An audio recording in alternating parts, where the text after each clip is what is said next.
안녕하십니까, 알림이 황희두입니다. 오늘 이재명 대표가 또 검찰 포트라인에 섰죠. 이건 윤석열 정권의 탄압이라고밖에 볼 수 없는 거고요. 이재명 대표는 이런 상황을 두고 기꺼이 시지프스가 되겠다며 당당히 목소리를 냈습니다. 그런데 방금 전 조선일보에선 네 번째 조사에서도 진술을 거부하고 있다, 그러면서 답변 거부했다고 실컷 언플하고 있는데요. 전혀 그것도 사실이 아니라 하고요. 중요한 건 이 또한 권리 아닙니까? 그런데 저렇게 언플을 쏟아내는 조선일보, 저기는 윤석열 정부나 국민의힘 내부 문제엔 크게 관심이 없어 보입니다. 지금 윤핵관 이철규의 경고에 국민의힘 내부가 술렁이고 있는데요. 지금 자기들끼리 권력 다툼할 때가 아니라 잼버리 청구서 이거 어떡할 거냐, 숙박비 부담을 대학이나 기업에서 하는 경우가 생겨서 혼란을 겪고 있다, 결국 일부 기업에선 자체 부담 분위기가 퍼지고 있는데 100% 정산도 기대하기 어렵고 뭐 이런 일이 다 벌어질 수 있냐, 이런 반응들이 이어지고 있습니다. 이런 걸 대응해야죠. 그리고 최근 오송 참사 생존자들이 블랙박스를 공개했는데요. 영상을 보면 뭐라 할 말을 잃게 될 정도로 현장이 얼마나 아수라장이었는지 알 수 있습니다. 도대체 왜 이런 참사가 벌어졌는가? 정부는, 그리고 지자체는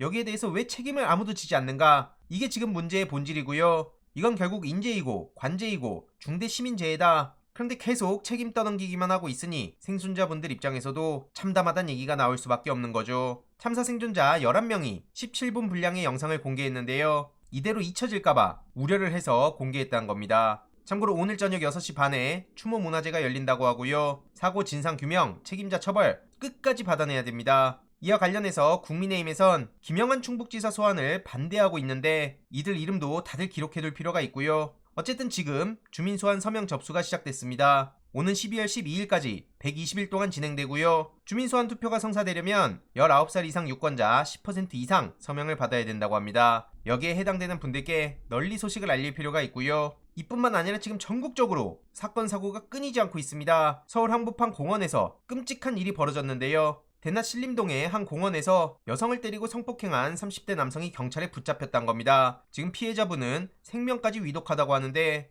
지금 이런 심각한 일들이 한두 건 벌어지는 게 아니라 많은 시민들의 우려가 커지고 있습니다. 최근 지하철 3호선은 아수라장이 되고 심지어 학부모들의 갑질도 점점 더 심해지는 것 같지 않습니까? 자기가 명문대를 나왔다며 임신 중인 공립유치원 교사에게 막말을 퍼부은 일도 있었습니다. 지금 윤석열 대통령의 세계관과 크게 다른 바가 없어 보이고요. 별별 갑질을 다 당했다고 하는데 과거에 책을 출판한 작가란 얘기가 퍼지며 이렇게 별점으로 혼쭐 나고 있습니다. 글과 행동이 다른 사람이다, 위선을 배웠다, 작가의 삶과 글이 이렇게 다를 수 있구나 라는 반응들이 이어지고 있고요. 문제의 가해자의 신상이 털리자 유치원 교사 실명을 언급하면서 그 교사는 죽지 않았다, 서희초 교사 아니다, 이딴 댓글을 남겨서 논란이 더 커졌습니다. 그래서 이 또한 논란이 계속 커지고 있는데요. 저런 인간들이 제대로 처벌받아야 사회가 변하는 거 아니겠습니까? 지금 전반적으로 사건 사고가 계속 터지고 있는데 여기에 또 게임 탓을 하는 황당한 일들이 벌어지니 도대체 뭣들하는 거냐, 이런 반응들까지 계속해서 나오고 있습니다. 검사 측은 게임 중독 타령을 했는데요. 이에 대해서 엄청난 반발이 나올 수밖에 없고요. 뭐만 하면 그냥 게임 탓하죠. 오죽하면 동아일보 김순덕 같은 사람도 윤석열 정부를 계속 비판하는 거 뭐가 느껴지는 바가 없을까요? 그러든 말든 그저 자기네들 하고 싶은 것만 하는데요. 정현주 방심위원장의 해초간에 대한 보고를 받고 방금 제가 했다는 속보가 전해졌습니다. 지금 윤석열 대통령 본인뿐만 아니라 최근 탈당한 국민의힘 황보승 의원 같은 사람도 관용차, 비서를 동원해서 자녀 학원 라이딩했다는 사실 이렇게 공개가 됐는데 이런 소식들을 주위에 더 널리 알려야 된다고 봅니다. 참고로 황보승희 의원은 정치자금법 위반 혐의로 경찰 수사를 받아왔고요. 심지어 휴일에도 수행비서를 불러내서 딸 학원 라이딩을 시키고 심지어 내연남에게 2명의 보좌 직원을 보내서 편의를 제공하고 아주 가관도 이런 가관이 없습니다.